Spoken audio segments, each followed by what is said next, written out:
The sky was covered with heavy clouds, announcing an imminent storm as I approached the cemetery. Raindrops began to fall softly, as if the sky itself was weeping for Brian's loss. It was hard to believe that my brother was dead. The last time I saw him, he was excited about the investigation he was conducting, and now I found myself before his closed coffin, not fully understanding what had happened. Brian's funeral was a somber and silent ceremony. Few people attended, only family and a few close friends. My father had a vacant look, lost in thoughts that I couldn't access. My mother, with red and swollen eyes, sobbed quietly as she clung to my arm. I felt a mix of sadness and anger. Sadness for the loss of my brother, and anger for the lack of answers. After the ceremony, as the guests began to disperse, I remained by Brian's grave, watching as the earth was slowly thrown over the coffin. It was then that I noticed a suspicious-looking man observing from a distance. He didn't seem to fit in with the other attendees. I decided to approach him and find out who he was. "Did you know my brother?" I asked, trying to keep my voice steady. The man, visibly uncomfortable, hesitated before answering. "I'm a friend of Pedro," he finally said, using the name by which Brian was known among his close contacts. "My name is Marcus. I worked with him on the investigation." Something in Marcus's tone made my heart race. There was more to the story than he was letting on. He was investigating the dark refuge, wasn't he? I asked, watching his reaction closely. Marcus nodded, his eyes showing a glimpse of fear. Yes, he was. Pedro was close to discovering something big, something that could change everything. Before I could ask more questions, Marcus quickly walked away, looking around as if he was being watched. I turned my gaze back to Brian's grave, feeling a growing weight in my chest. I needed to know the truth about my brother's death, and the only way to do that was to continue where he had left off. That night at home, as the wind howled outside and the rain battered the windows, I began to rummage through Brian's belongings. His room was just as he had left it, and I felt like I was invading his privacy, but I knew it was necessary. I found a notebook hidden in a locked drawer, full of notes and clues about the dark refuge. It mentioned secret meetings, strange rituals, and a global elite that believed they controlled the fate of entire nations. With every page I turned, a chill ran down my spine. Brian's notes were detailed but fragmented. I knew I needed to piece together all the fragments to understand what he had discovered. I also found a name and phone number scribbled on a piece of paper, Marcus. The next day, I called Marcus, determined to get more information. He agreed to meet me at a remote cafe outside the city. When I arrived, he was already there, nervous and constantly looking around. "What do you know about the dark refuge?" I asked bluntly. "It's an exclusive club," he said, his voice low and urgent. "They meet once a year in a remote forest in Monte Rio. They perform rituals, things you wouldn't believe." Marcus told me that Brian was about to make a major discovery before he was found dead. There was something the club was hiding, something he hadn't yet uncovered. I decided that I would infiltrate the dark refuge, continue Brian's investigation, and find out the truth behind his death. From that moment, my life changed forever. I returned home, aware that there was no turning back. I needed to find a way to infiltrate that club, uncover its secrets, and expose the truth. My motivation to discover what happened to Brian was my only guide, and I was willing to face anything to get the answers I was looking for. The smell of coffee filled the air as I spread Brian's notes across the kitchen table. The windows were closed, keeping the cold night breeze out, but the feeling of unease remained. Each note, each piece of paper, each newspaper clipping was a piece of a macabre puzzle. The name, Dark Refuge, appeared repeatedly, surrounded by words like ritual, elite, and control. I spent entire nights devouring those pages, trying to understand what my brother had discovered. I found references to an annual gathering in a remote forest near Monte Rio, a place described as luxurious, isolated, and eerily protected. Brian's notes mention names of influential people, meeting dates, and vague descriptions of bizarre ceremonies. In the midst of that research, an old photo fell from one of the notebooks. It showed a group of elegantly dressed men and women posing in front of an imposing mansion surrounded by tall trees. On the back of the photo, Brian had written, "Meeting of 1998. Identify participants." There was something particularly sinister about that photo, something that made me feel like I was being watched. Trembling slightly, I set the photo aside and continued rummaging. Among the papers, I found a sealed envelope with the inscription to Anna. I opened it carefully and found a letter from Brian. "Dear Anna, if you're reading this, you've probably already discovered that I've gotten myself into something very dangerous. The Dark Refuge is more than a club.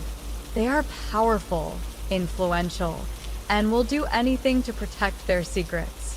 I was close to something big, something that could expose their true intentions and practices.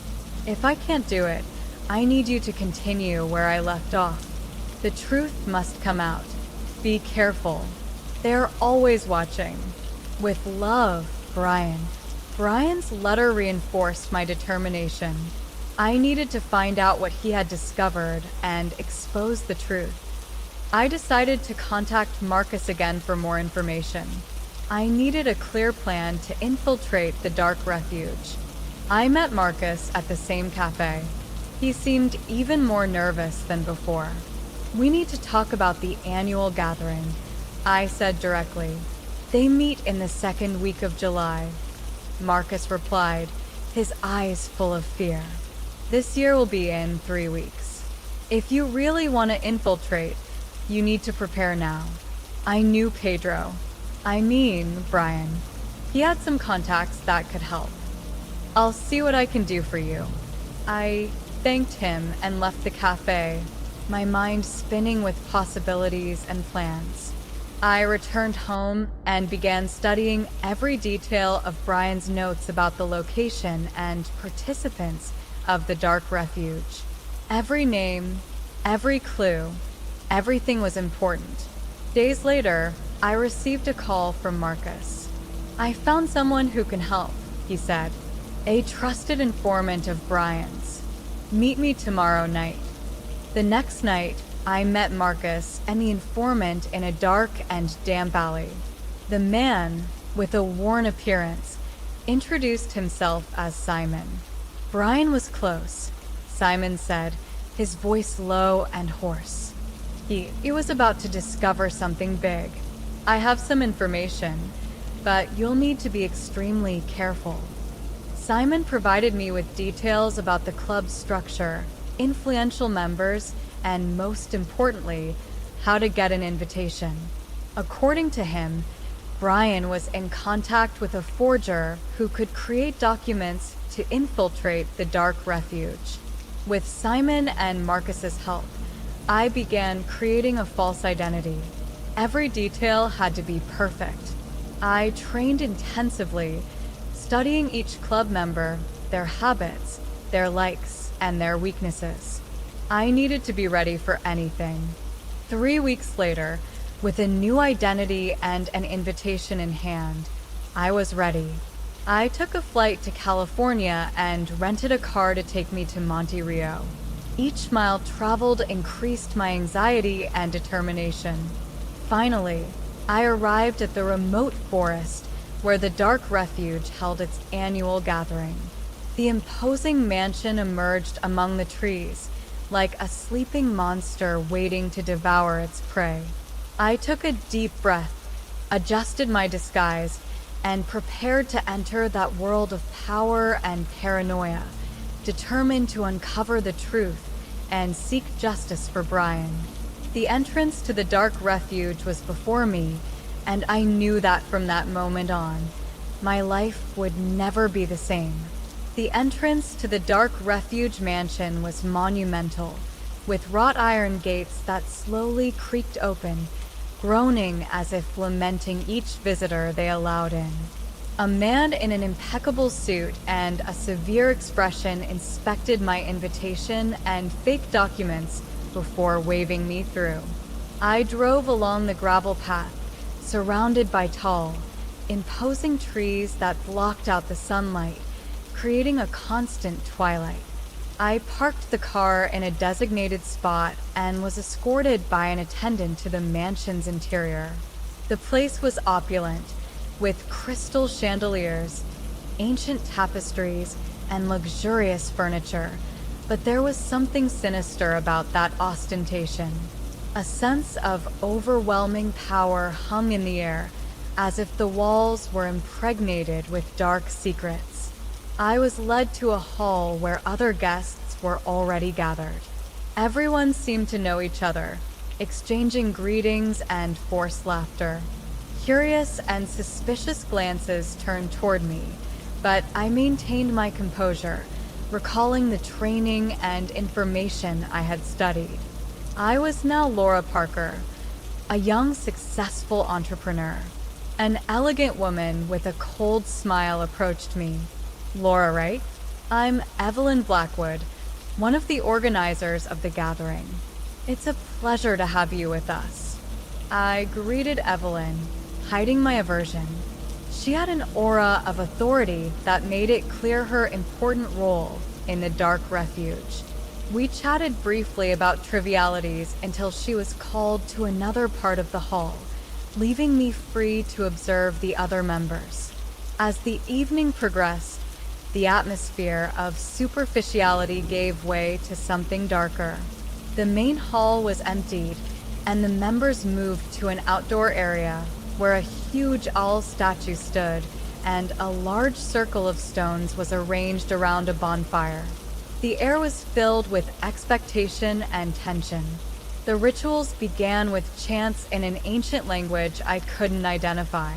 The bonfire's flames danced, casting grotesque shadows on the surrounding trees. The members, holding hands, seemed to enter a trance-like state, and I did my best to mimic their movements, feeling the weight of Evelyn's gaze on me. In the following days, I explored the mansion and its surroundings whenever I had the chance. I discovered hidden passages, locked rooms, and old books that spoke of forgotten gods and macabre rituals. Each discovery reinforced the feeling that the Dark Refuge was more than just an elite club. It was a cult with dangerous beliefs and practices. I met other members, each stranger than the last. There was an international banker, a decadent movie star, powerful politicians, and successful businessmen. They all shared an air of superiority and disdain for the outside world. Veiled conversations and whispers in the shadows indicated that they truly believed they controlled the world's destiny. One night, while exploring a seldom frequented wing of the mansion, I heard muffled voices behind a door. I peeked through the keyhole and saw a group of men and women fervently discussing. I recognized some of them as influential leaders of the refuge. "The situation is getting out of control," said one of them. "We need to ensure that our operations continue without interruptions." "This year's sacrifice must be significant," replied another. "We need to show strength." Chills ran down my spine upon hearing the word sacrifice. It wasn't just a metaphor. There was something terribly real in their words. I decided to retreat before being discovered, my heart pounding in my chest. Returning to my room, I made detailed notes about everything I had seen and heard. Every little clue could be crucial. I felt the paranoia growing, but I knew I needed to stay calm and maintain my facade. On the fourth day, during a formal dinner, one of the oldest members gave a speech. He spoke about the importance of the Dark Refuge and its role in shaping the world. The words were full of euphemisms and metaphors, but the message was clear. They saw themselves as the masters of the world, controlling destinies and lives with impunity. As the evening wore on, I noticed many suspicious glances directed at me. I needed to be even more careful. Every misstep could mean my discovery and, worse, my death. I was determined to continue Brian's investigation and bring to light the dark secrets of the Dark Refuge. But I knew that time was running out and that danger was getting closer. The following days at the Dark Refuge were a mix of constant vigilance and careful investigations.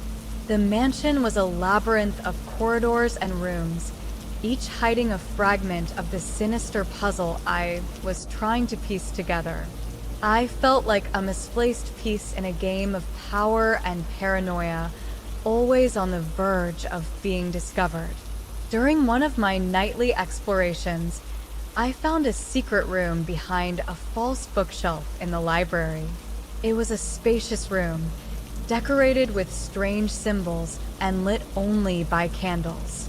In the center, there was a table full of documents, photographs, and maps.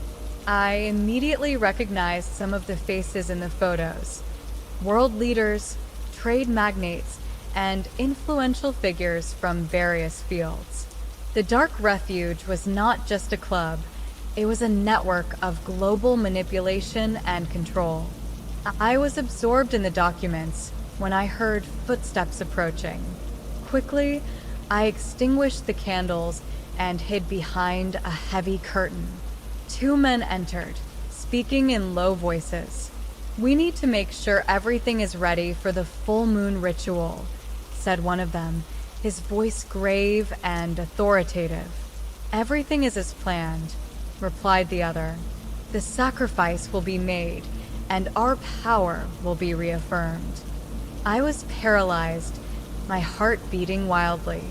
They were openly talking about the human sacrifice I had suspected. I waited until they left and ran back to my room, my brain working overtime to process what I had just heard. The next day, while the members gathered for a luxurious brunch on the terrace, I managed to sneak into the mansion's communications room.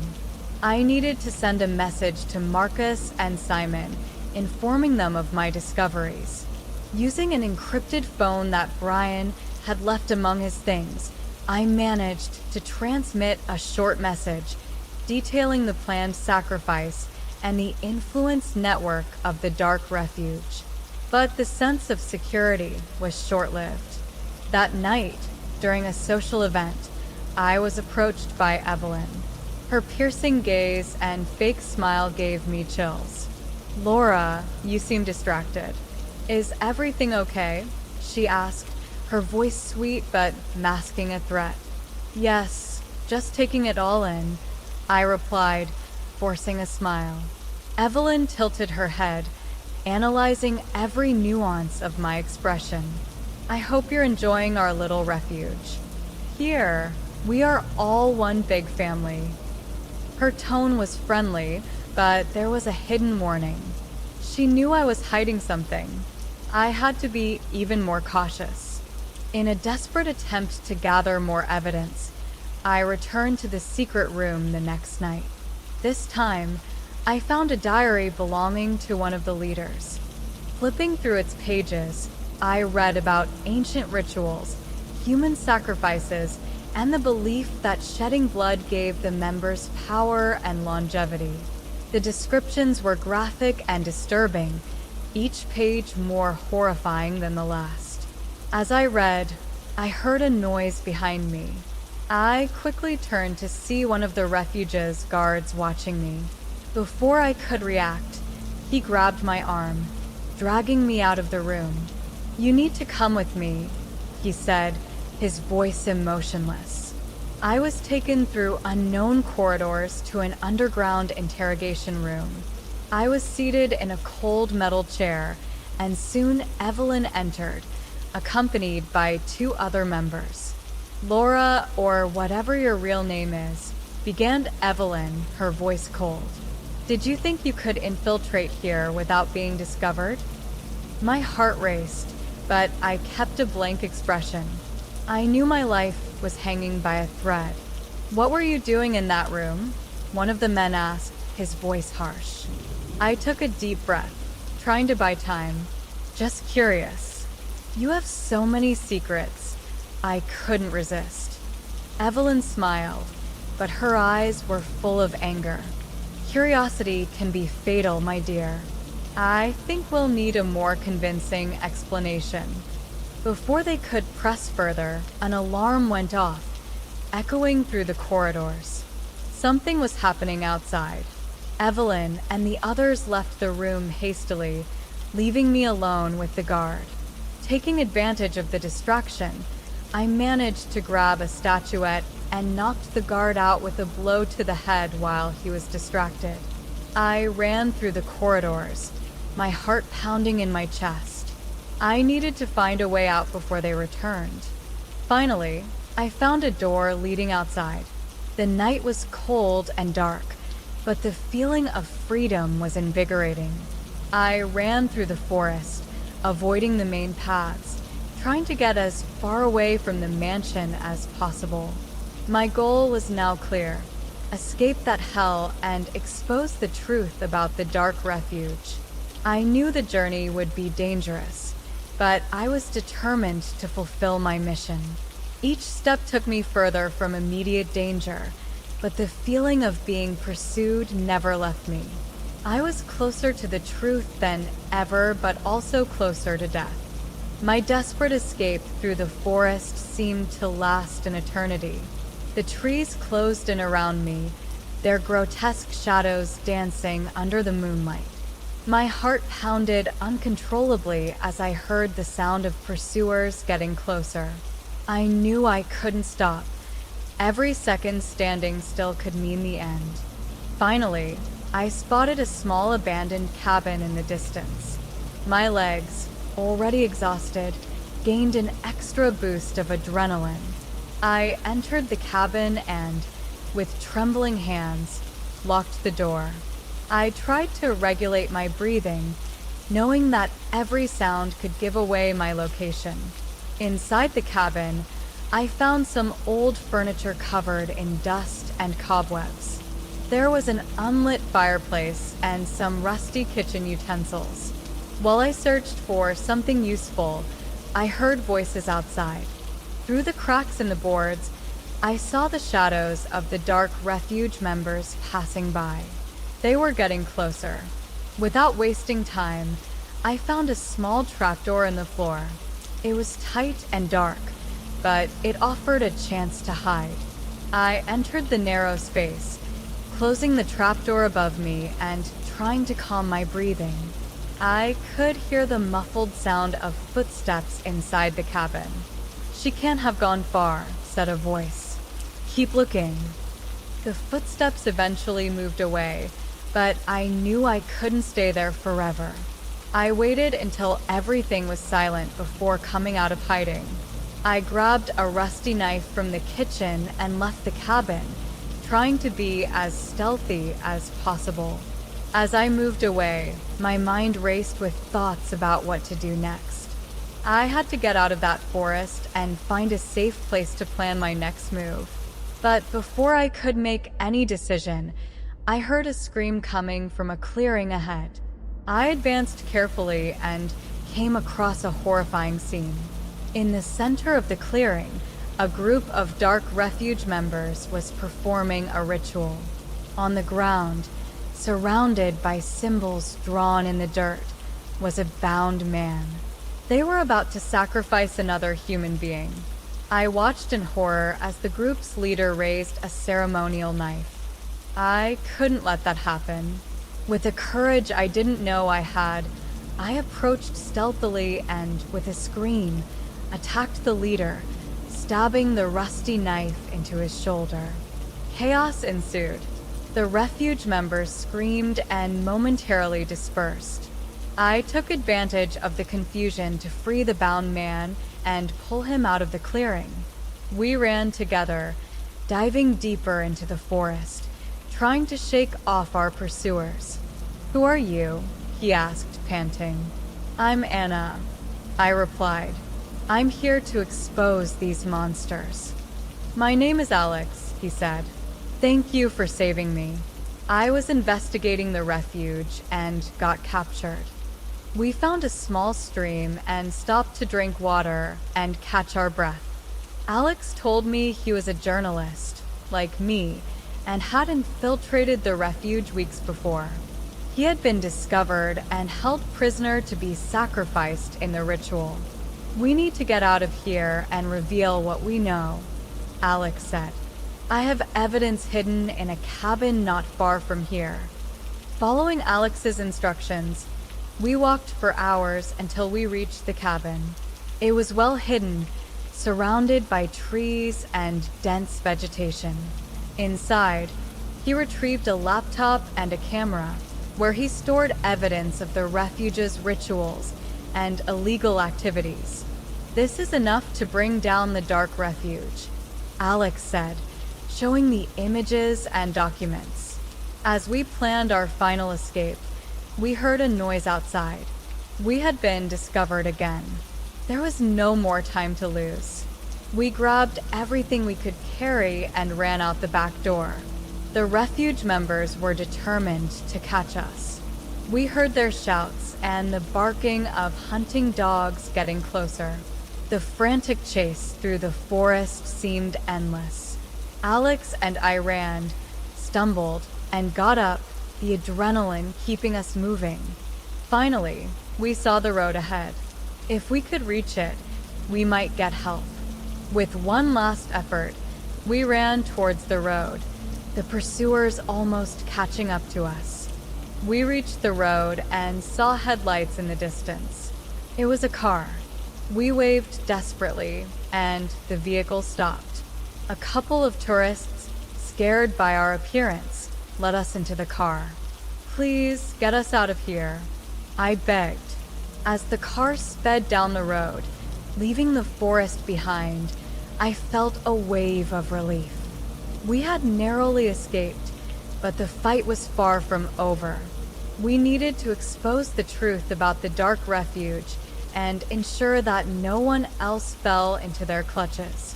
The couple dropped us off at a small motel just ahead near the next town. Alex and I, tired and injured but determined, set off on our next mission, to reveal to the world the horror we had witnessed. "We need to get organized quickly," Alex said, panting. "We don't know how much time we have." I agreed, feeling the urgency in his words. We set up a small workstation with what we had on hand. My laptop and Alex's equipment were our only tools. The evidence was all there: photos, videos, incriminating documents. It was enough to bring down the dark refuge, but we needed to be cautious. While Alex kept watch at the door, I called Marcus and then began organizing the files, creating a cohesive narrative that exposed the truth irrefutably. "Everything is ready," I said finally, after hours of work. "Now we need to spread this to as many people as possible." With the evidence organized, we left the motel with Marcus's help and moved to a safer location. We found refuge in a country house belonging to an old friend of Brian's, who knew about our situation and was willing to help. There, we had stable internet and could continue our efforts to spread the evidence. But the cult wouldn't give up easily.